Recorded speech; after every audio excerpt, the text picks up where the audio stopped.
Hello everyone, তনয়ার পাকশালাতে সবাইকে স্বাগত জানাই।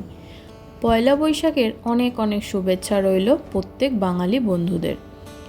আর তার সাথে হেসেলে হবে না এরকম কোনো ভালো রেসিপি তা কী করে হয়, তাই মনে হলো এরকম একটা রেসিপি তোমাদের সঙ্গে শেয়ার করা যেতেই পারে। রাতের ডিনারে কিন্তু এই রেসিপিটি জাস্ট জমে ক্ষীর, তাই জন্য খুব সহজেই চটজলদি বানিয়ে নেওয়া যায় এই রেসিপিটি।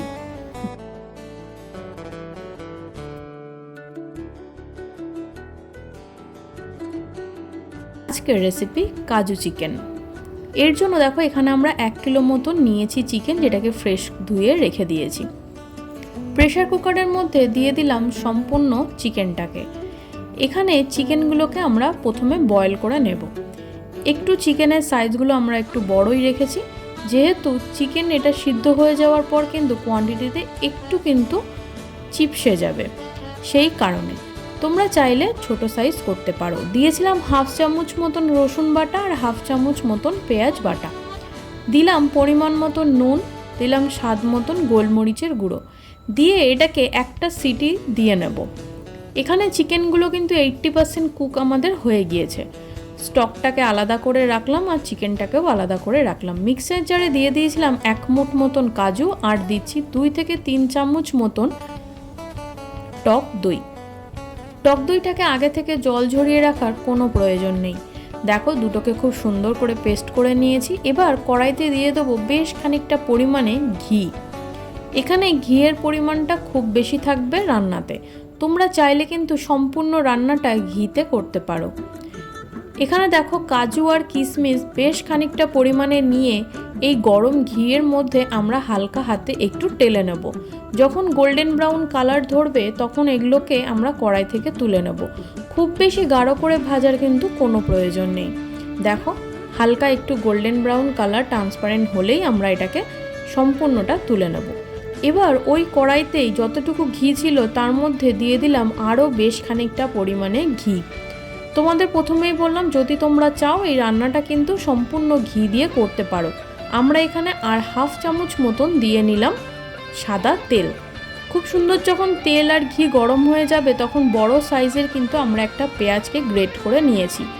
এখানে চিকেনের কোয়ান্টিটি অনুসারে তোমরা কিন্তু পেঁয়াজ দিতে পারো। এখানে পেঁয়াজটা আমরা বড় সাইজের দুটো ইউজ করেছি। পেঁয়াজটাকে কিন্তু খুব বেশি গোল্ডেন ব্রাউন করে ভাজার কোনো কারণ নেই। এটাকে হালকা একটু গোল্ডেন ব্রাউন না হওয়ার আগে অবধি কিন্তু ভাজতে হবে। দেখো এখানে 1 চামচ মতন দিয়ে দিলাম আদা, রসুন এবং কাঁচা লঙ্কা। কাঁচা লঙ্কা বাটাটা কিন্তু তোমরা সম্পূর্ণ তোমাদের নিজস্ব ঝাল অনুযায়ী দিও, যে যেরকমটা খেতে পছন্দ করো। গ্যাসের ফ্লেমটাকে মিডিয়ামে রেখে এটাকে খুব ভালো করে একটু নাড়িয়ে চাড়িয়ে নিতে হবে। এটাকে যদি খুব বেশি গোল্ডেন ব্রাউন করে ভাজি তাহলে কিন্তু এর স্বাদটা একটু অন্যরকম হয়ে যাবে, আর দেখতেও কিন্তু কালারটা একদম চেঞ্জ হয়ে যাবে। সেই জন্য এটাকে খুব বেশি ভাজার কোনো প্রয়োজন নেই, একটু গোল্ডেন ব্রাউন হওয়া আগে অবধি ভাজলেই যথেষ্ট। এবার এর মধ্যে দিয়ে দিলাম কাজু আর টক দই, যেটাকে আমরা একটা পেস্ট করে রেখেছিলাম। গ্যাসের ফ্লেমটাকে মিডিয়াম টু লোতে দিয়ে সেই সম্পূর্ণ গ্রেভিটাকে এর মধ্যে দিয়ে দেবো। দিয়ে কিন্তু খুব ভালো করে আমাদের কষিয়ে নিতে হবে। কিছুটা মিক্সার ধোয়া সেই জলটাও আমরা এর মধ্যে ইউজ করব, যাতে নিচে লেগে না যায়। দেখো সম্পূর্ণ জলটা আমরা এখানে দিয়ে দিলাম কিছুটা পরিমাণে গোলমরিচের গুঁড়ো। এখানে আমরা কালো গোলমরিচ ইউজ করছি, তোমরা চাইলে কিন্তু সাহা মরিচ যেটা সাদা গোলমরিচ সেটাও ইউজ করতে পারো। মাংস থেকে যখন যে স্টুটা বেরিয়েছিল সেটাকে যখন আমরা আলাদা করে রেখেছিলাম, সেই স্টুটাই কিন্তু এই রান্নাতে সম্পূর্ণ আমরা ইউজ করব। মশলা থেকে দেখো যখন খুব সুন্দর একটু তেল ছেড়ে দিয়েছিল তখন কিন্তু আমরা এই স্টুটা এর মধ্যে অ্যাড করে দিয়েছি। এবার বলক ওঠা অবধি একটু অপেক্ষা করতে হবে। যারা ফার্স্ট টাইম চ্যানেলটা ভিজিট করছো তাদের কাছে অনুরোধ রইল চ্যানেলটা সাবস্ক্রাইব করো, পাশে থাকা বেল আইকনটি প্রেস করো যাতে নতুন নোটিফিকেশান তোমাদের সামনে চলে আসে। দিলাম পরিমাণ মতন নুন আর দিলাম পরিমাণ মতন চিনি। দেব এবার 1 চামচ মতন গরম মশলার গুঁড়ো। যখন খুব সুন্দর বলক উঠে আসবে তখন সিদ্ধ করে রাখা এই চিকেনগুলোকে দিয়ে দেবো। চিকেন আমাদের 80 to 90% কিন্তু কুক হয়েই রয়েছে, আর যেইটুখানি দরকার সেটা কিন্তু এখানেই খুব সুন্দর বয়েল হয়ে যাবে এবং গ্রেভির যতটা এর মধ্যে ফ্লেভার অ্যাবজর্ব করার হবে ততটা এটা কিন্তু করে নেবে। চলো এবার এর ওপর থেকে দিয়ে দিলাম ভেজে রাখা সেই কাজু আর বেশ খানিকটা পরিমাণে কিন্তু কিশমিশ। ওপর থেকে দিলাম একটু হালকা ঝালের জন্য দিলাম চিড়ে নেওয়া কিছু কাঁচা লঙ্কা। এখানে কিন্তু হলুদ বা কাশ্মীরি লঙ্কার গুঁড়ো কোনোটাই আমরা ইউজ করব না। রান্নাটা কিন্তু সম্পূর্ণ সাদাটে হবে, তাই জন্যই তোমাদের প্রথমেই বলেছিলাম যে পেঁয়াজ আদা রসুন খুব বেশি ভাজার কিন্তু কোনো প্রয়োজন নেই। দেখো খুব সুন্দর একটা সাদা টেক্সচার কিন্তু এখানে রয়েছে।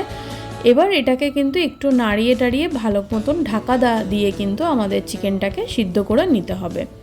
চেক করতে থাকো। এই রেসিপিটি কিন্তু একবার বানিয়ে অবশ্যই বাড়িতে ট্রাই করো। আমি তোমাদের হাইলি রেকমেন্ড করব, তোমাদের ভীষণ পছন্দ হবে এবং কমেন্ট সেকশানে জানাবে যে তোমাদের কেমন লাগলো এই রেসিপিটি। কিন্তু চিকেনের এই রেসিপিটি অবশ্যই রুটি, লুচি, পরোটা, পোলাওয়ের সাথে দারুণ যাবে। ওপর থেকে দিয়ে দিলাম নামানোর কিছুক্ষণ আগে কিছু চিড়ে নেওয়া কাঁচা লঙ্কা আর গরম মশলা আর গোলমরিচের গুঁড়ো। চলো এবার এটাকে প্লেটিং করে নেওয়ার পালা। ওপর থেকে দেখো এইভাবে আমরা প্লেটিং করছি, দেখতে ভীষণ ভালো হয়েছিল। আর ওপর থেকে দিয়ে দিলাম সেই ভেজে রাখা কাজু আর কিশমিশ। পোলাও ফ্রাইড রাইসের সময় কিন্তু এইটা কিন্তু জাস্ট পাতে অসাধারণ একটা হাইলাইট করবে রেসিপিটি। তোমাদেরকে আমি হাইলি রেকমেন্ড করছি, একবার অবশ্যই বানাও আর পয়লা বৈশাখের রাতের ডিনারটা কিন্তু দারুণ এনজয় করো। ধন্যবাদ, দেখা হচ্ছে আরও একটা রেসিপির সাথে। আমি আমার মা ফিরে আসছি।